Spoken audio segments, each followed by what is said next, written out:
Et nous voulons maintenant ouvrir notre Bible et continuer cette série qui concerne les enseignements de la Bible. Dimanche dernier, nous sommes penchés sur ce que la Bible enseigne du grand miracle de la régénération. La régénération, c'est la réponse de Dieu à la conversion d'un pécheur. Elle se produit par la venue du Saint-Esprit qui prend possession de notre esprit et qui nous renouvelle intérieurement. C'est le début d'une vie nouvelle. C'est pourquoi le Seigneur Jésus l'appelle aussi la nouvelle naissance. Les prophètes l'avaient déjà annoncé dans Ézéchiel 36, versets 25 à 27. Le Seigneur dit « Je mettrai mon esprit en vous et je ferai que vous suiviez mes ordonnances et que vous observiez et pratiquiez mes lois. Vous habiterez... » Pardon. C'est à partir du verset 25. « Je répandrai sur vous une eau pure et vous serez purifiés. Je vous purifierai de toutes vos souillures et de toutes vos idoles. Je vous donnerai un cœur nouveau et je mettrai en vous un esprit nouveau. J'ôterai de votre corps le cœur de pierre et je vous donnerai un cœur de chair. » C'est ainsi que les prophètes annonçaient la nouvelle naissance. Cette nouvelle naissance qui a eu lieu pour la première fois le matin de Pentecôte et qui a lieu dans la vie de chaque croyant au moment où il se donne au Seigneur. La nouvelle naissance provoque le début d'une vie nouvelle. Le croyant fait la découverte de la présence d'une nature nouvelle en lui. Et ce matin, nous allons essayer de faire la connaissance de cette nouvelle nature. Comment cette nouvelle nature est-elle décrite dans la Bible ? La Bible nous dit tout d'abord que c'est une œuvre de Dieu. C'est Dieu qui crée cet homme nouveau en nous. Éphésiens 4, 24. L'homme nouveau, créé selon Dieu, dans une justice et une sainteté que produit la vérité. Nous ne pouvons pas créer cette nature nouvelle. Tous nos efforts seraient vains. C'est l'œuvre de Dieu. Dieu seul peut faire quelque chose de nouveau en nous. Et c'est quelque chose qui est tout à fait nouveau. 2 Corinthiens 5, verset 17. Si quelqu'un est en Christ, il est une nouvelle créature, les choses anciennes sont passées, voici, toutes choses sont devenues nouvelles. Ne faisons pas l'erreur qui est faite habituellement en attribuant à l'homme nouveau nos qualités. Ce sont des qualités naturelles, des qualités que nous avons héritées de nos pères. Elles ne font pas partie de l'homme nouveau. Nous verrons tout à l'heure à qui elles font partie, ce qu'elles représentent. Mais ce matin, il faut nous rappeler que l'homme nouveau est une créature, une création tout à fait originale de Dieu. C'est Dieu qui fait quelque chose de tout à fait nouveau en nous.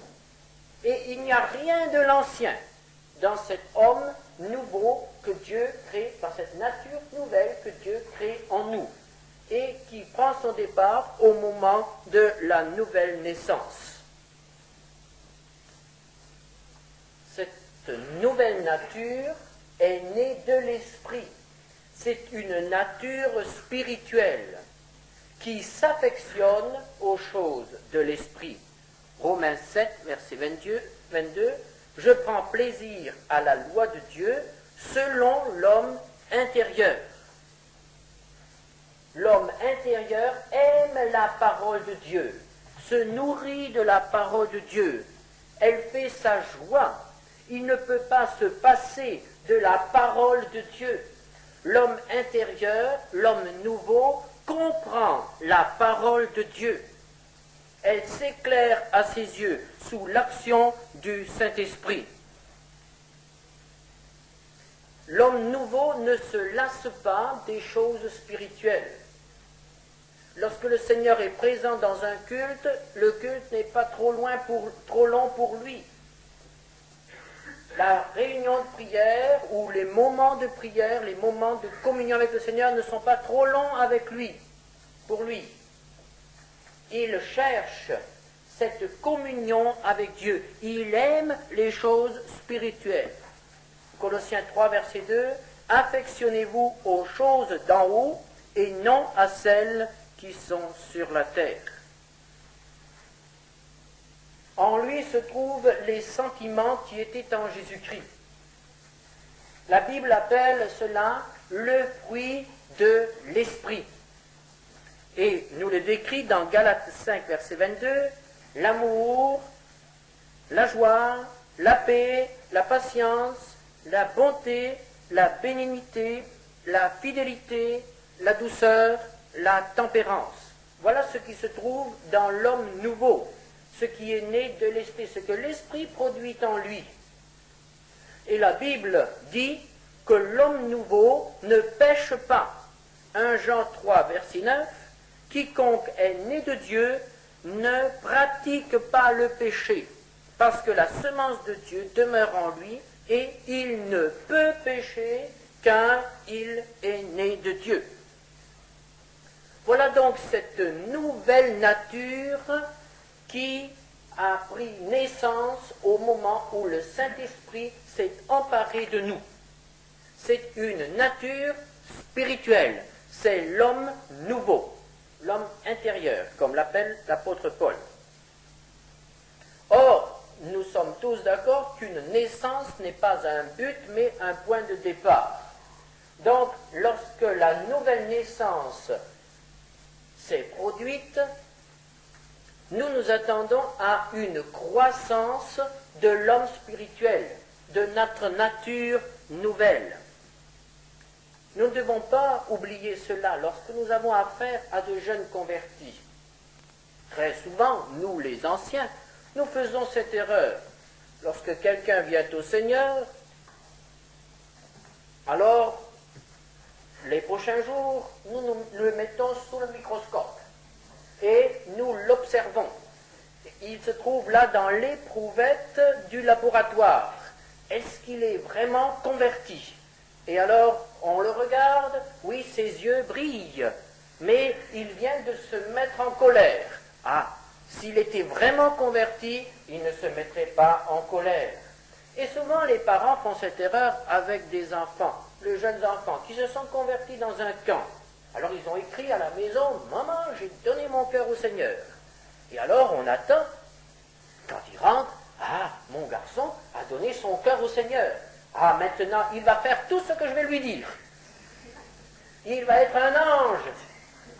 Il va obéir. » Eh bien, malheureusement, il n'obéit pas toujours. Et on voit bien que son caractère est encore là. Alors on dit que tu n'es pas converti. C'est une entreprise de démolition, ça. Eh bien, c'est une erreur. C'est une erreur. Et nous oublions nos égarements de jeunesse. Nous oublions que nous, à partir du moment où nous avons rencontré le Seigneur, eh bien, tout n'a pas été non plus transformé en un instant. Et il faut bien comprendre que la nouvelle naissance n'est qu'un point de départ. L'homme spirituel est un nouveau-né, un bébé, et on ne peut pas attendre d'un bébé qu'il se comporte comme un adulte.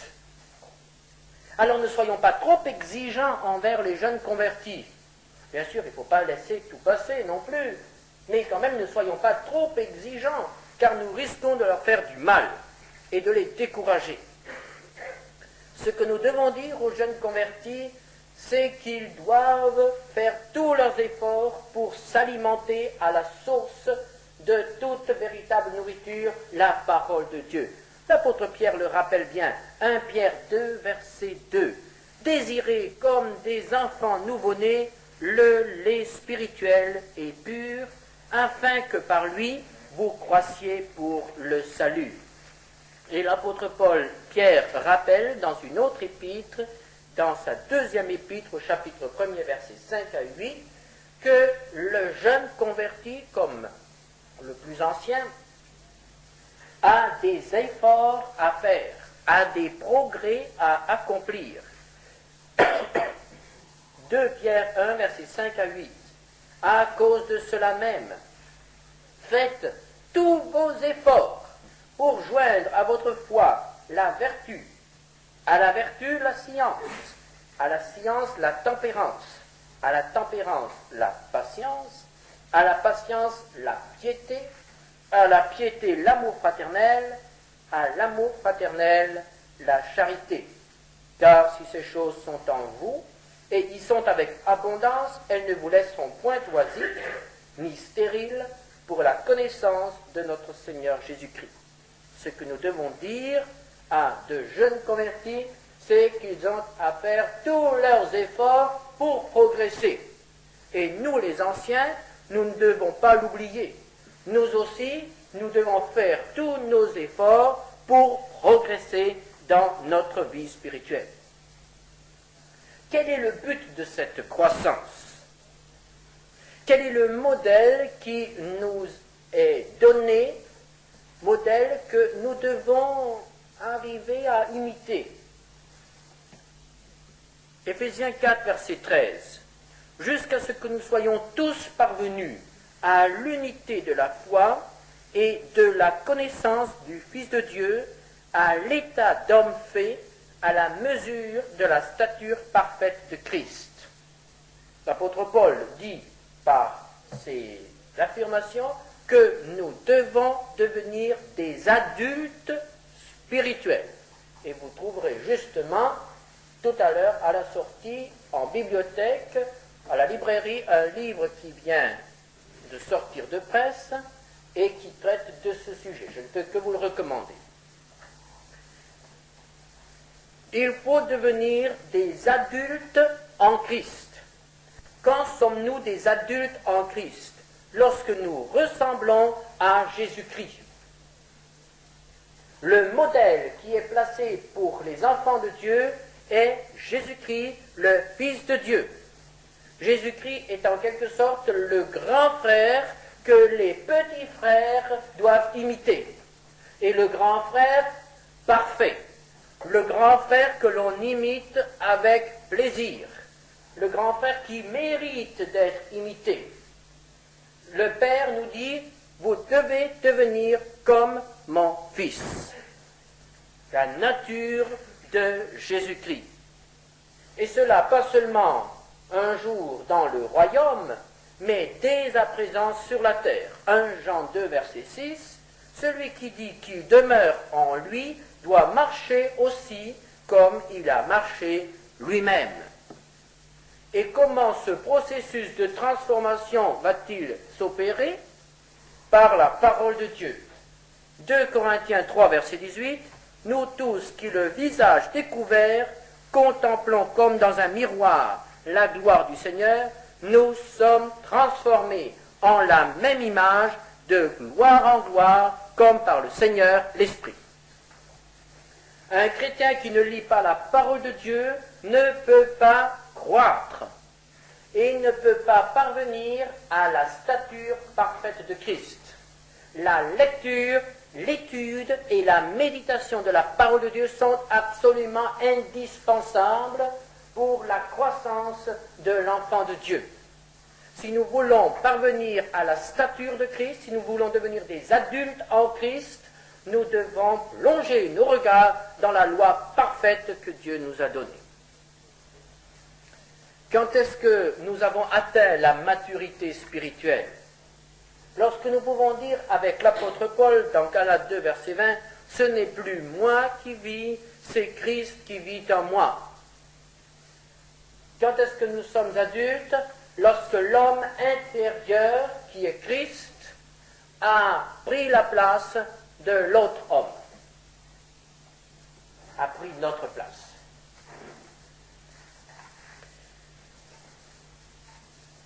Voilà ce que nous dit la Bible de l'homme nouveau. Voilà ce que nous dit la Bible du chrétien. Et alors, si nous réfléchissons à cela, nous sommes un peu troublés.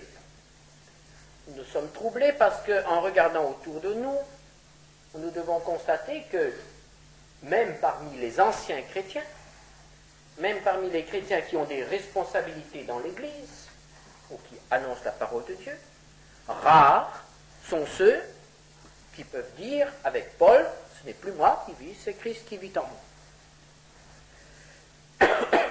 Rares sont ceux qui vivent d'après les normes qui nous ont été données ce matin. Où sont ces chrétiens adultes? Où sont ces chrétiens spirituels? Il y en a peu autour de nous. Et lorsque nous nous regardons nous-mêmes, lorsque nous réfléchissons à ce qu'est notre vie avec le Seigneur, nous devons aussi constater que nous sommes bien loin d'avoir atteint cette stature parfaite de Christ. Nous sommes bien loin d'être des adultes en Christ.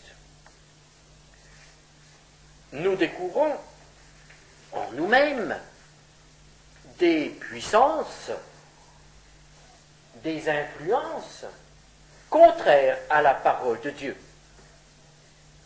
Nous découvrons en nous quelque chose qui s'oppose toujours à cette nature de Christ qui nous a été donnée au moment de la conversion. Et il est toujours pénible pour un jeune chrétien de constater qu'après avoir marché assez longtemps avec le Seigneur, il lui arrive encore de pécher, il lui arrive encore de tomber, et il est si loin de ce que la Bible dit que Christ attend de nous. Et nous découvrons que le problème de la présence du mal en nous n'a pas été réglé par la conversion. La conversion a réglé le problème du mal commis.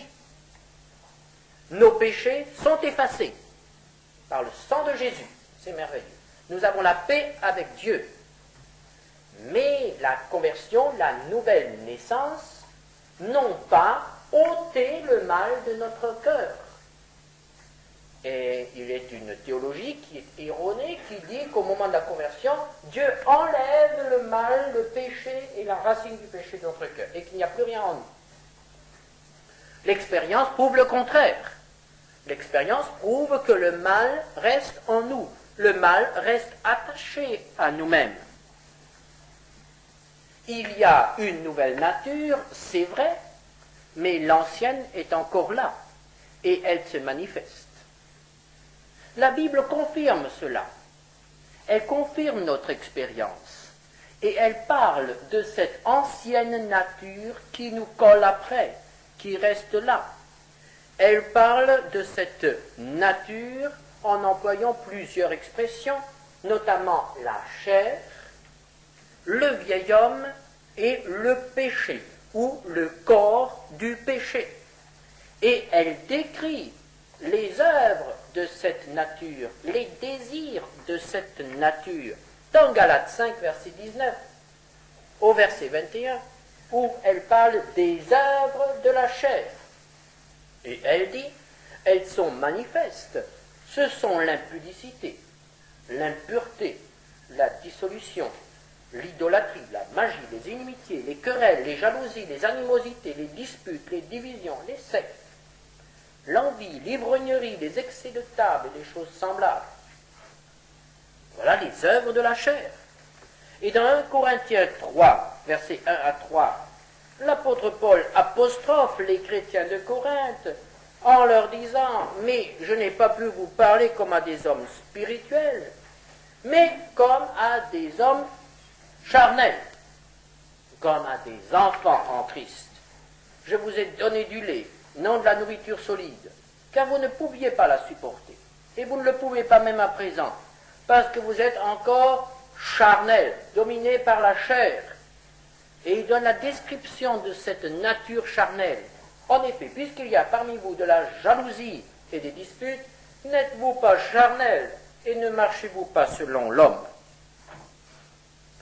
Donc cette nature charnelle se manifeste par toutes ces choses que nous venons de lire et par beaucoup d'autres encore.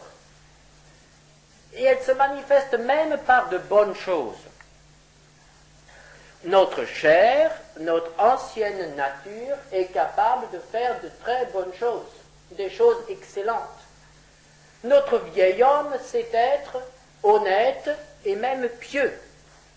Notre vieil homme est même religieux. Notre vieil homme, mais c'est tout simplement ce que nous avons hérité par naissance et ce que nous avons acquis par notre éducation ou notre instruction, par nos expériences. Le vieil homme, c'est notre moi, ce que nous sommes. Et le vieil homme n'a qu'un seul désir, c'est continuer à vivre et continuer à nous diriger. Notre vieil homme acceptera que nous fassions les plus grands sacrifices pour Christ, à condition qu'il en tire un profit.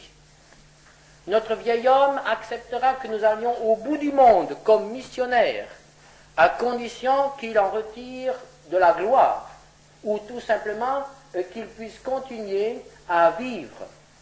Il est parfois plus facile pour le vieil homme de vivre quelque part au centre de l'Afrique que dans une communauté, que dans une collectivité avec d'autres chrétiens. Les païens, eux, ne peuvent pas très bien nous dire où ça ne marche pas. Mais nos frères et sœurs nous le disent parfois très gentiment, et parfois moins gentiment. Mais alors, notre vieil homme est prêt à tout, à condition de ne pas être démasqué, à condition de ne pas être écarté, à condition de pouvoir vivre, continuer. Et ce vieil homme, c'est moi, c'est vous. Notre vieil homme désire garder quelque chose. Et ce vieil homme s'oppose toujours à la nature nouvelle, s'oppose toujours au Saint-Esprit qui veut faire toutes choses nouvelles en nous. Et c'est pourquoi il y a un conflit. Et l'apôtre Paul décrit si bien ce conflit dans Romains au chapitre 7, où il dit, au verset 14, « Nous savons en effet que la loi est spirituelle, mais moi je suis charnel, vendu au péché, car je ne sais pas ce que je fais, je ne fais point ce que je veux, et je fais ce que je hais. Or, si je fais ce que je ne veux pas, je reconnais par là que la loi est bonne. Maintenant, ce n'est plus moi qui le fais, c'est le péché qui habite en moi.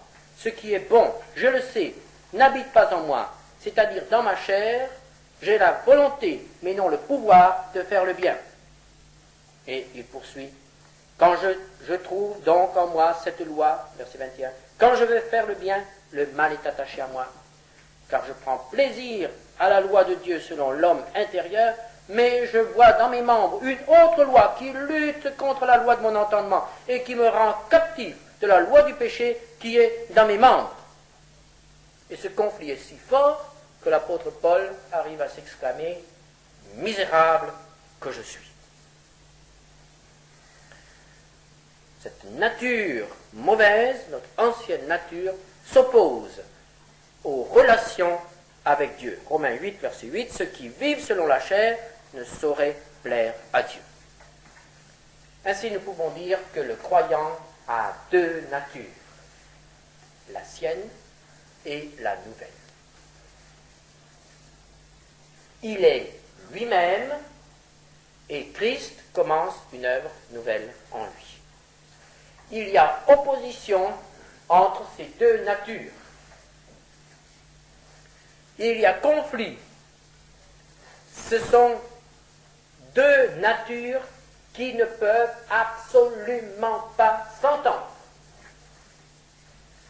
Et notre sanctification dépend de la victoire que la nouvelle nature peut remporter sur l'ancienne.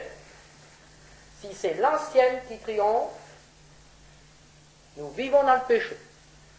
Et si c'est la nouvelle qui triomphe, nous marchons dans la sanctification. Est-ce que la victoire est possible?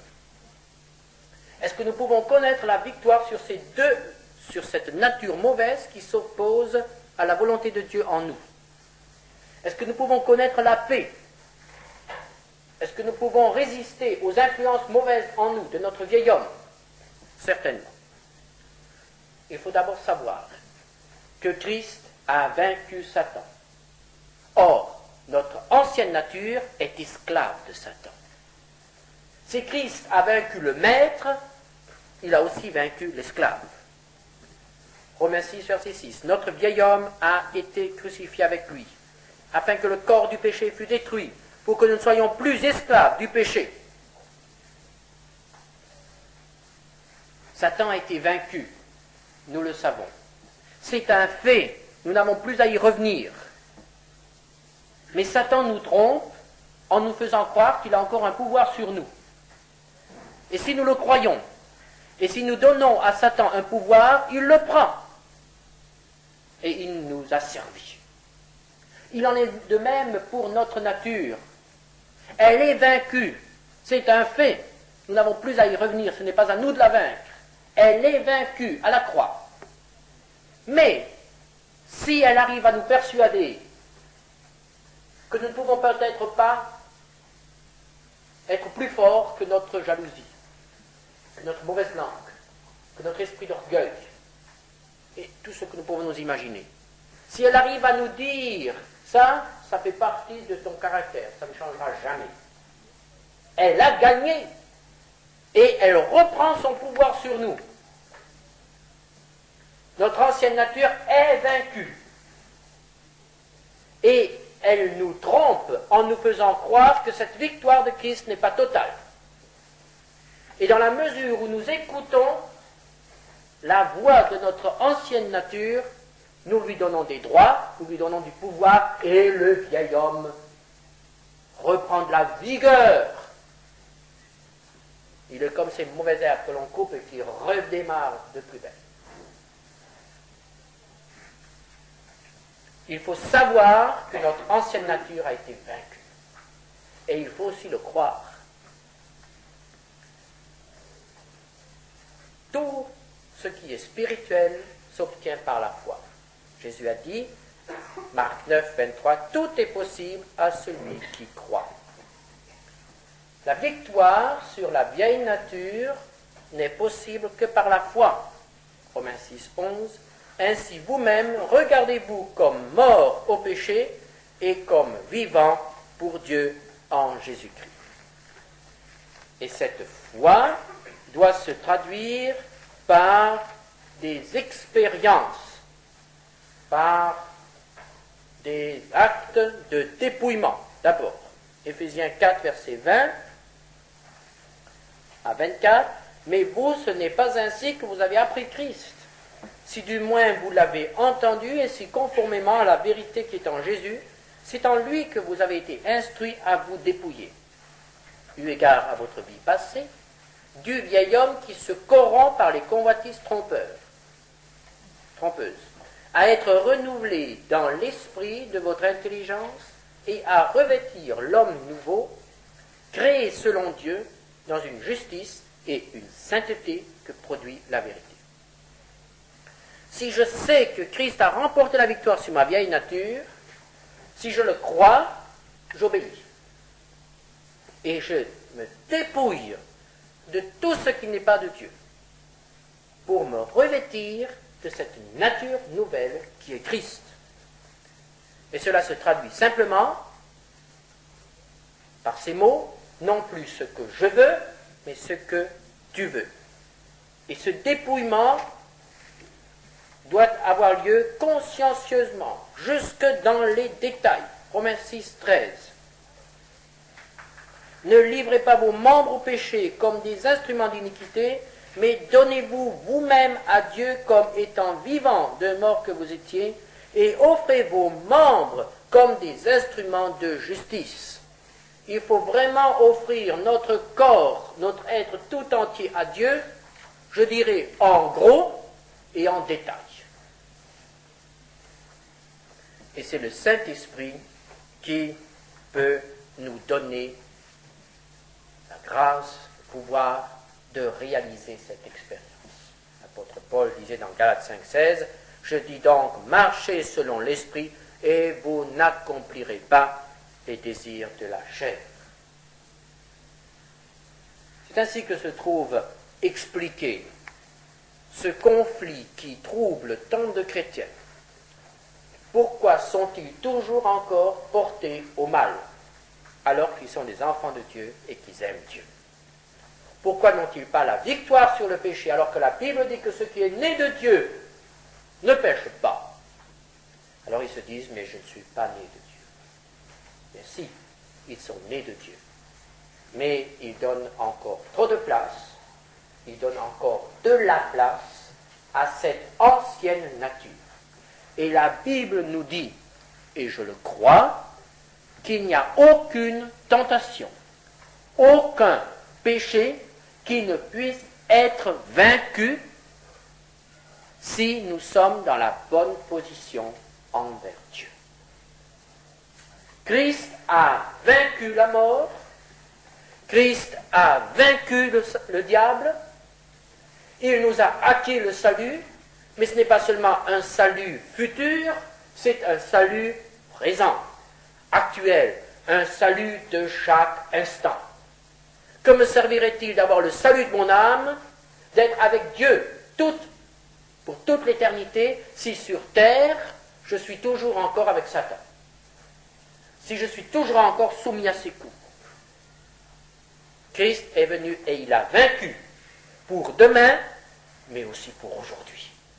Mes frères et sœurs, est-ce que nous avons la victoire en Christ? Est-ce que nous connaissons cette marche